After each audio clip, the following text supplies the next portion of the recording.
We've already looked at how tables store information in a database, but you're not always going to be entering data directly into a table. Much of the time you're going to be using forms instead. A form gives you a more user-friendly interface for entering data, and they make sure that the data goes exactly where it needs to. And sometimes the data just goes to one table, but other times it could be several different tables. And a form can keep track of that so you don't have to.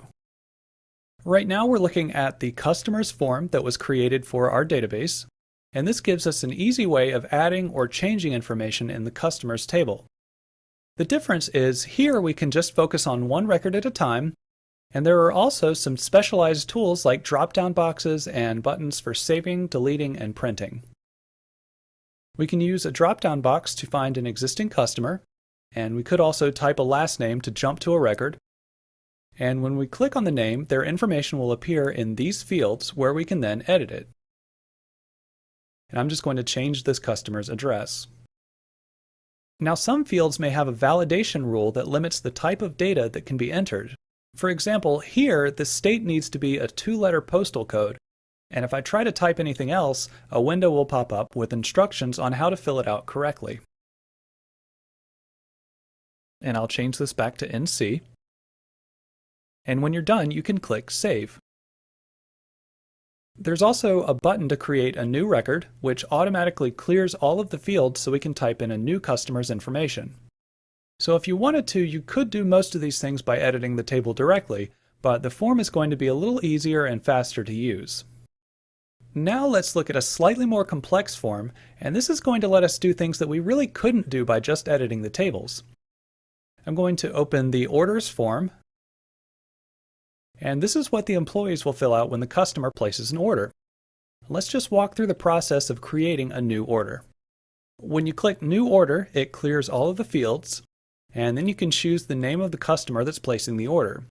And the information in this list comes from the customers table, so every customer will need to already be in the database before they can place an order. And it automatically generates a new order number. When you click on the Pickup Date field, a calendar button appears, which makes it easy to quickly choose the date that you want. And there are also a couple of checkboxes for simple yes or no questions. Later, when you start creating forms, you'll be able to add these types of special tools to make your forms easier to use. And this form has a field where you can add notes if you want. Now here's where this form is a little bit different. When you click Add Item, it opens what's called a subform. And here you can choose the item that was ordered, and type in the quantity.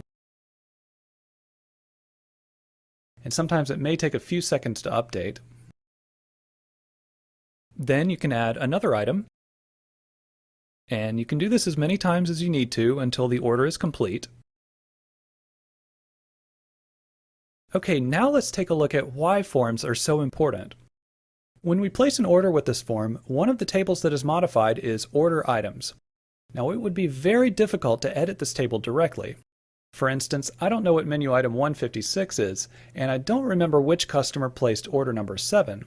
But Access can piece together the order by looking up the correct records in different tables. So tables are sometimes organized in a way that's easy for Access to read, but difficult for a person to read, and that's why we often have to use forms instead of editing tables directly. These were just a couple of examples of forms, and the exact content and layout of a form will vary depending on how the form is meant to be used. But the basic process of using a form will generally be very similar, and it will be a combination of typing information into fields and using drop-down menus, buttons, checkboxes, and other tools.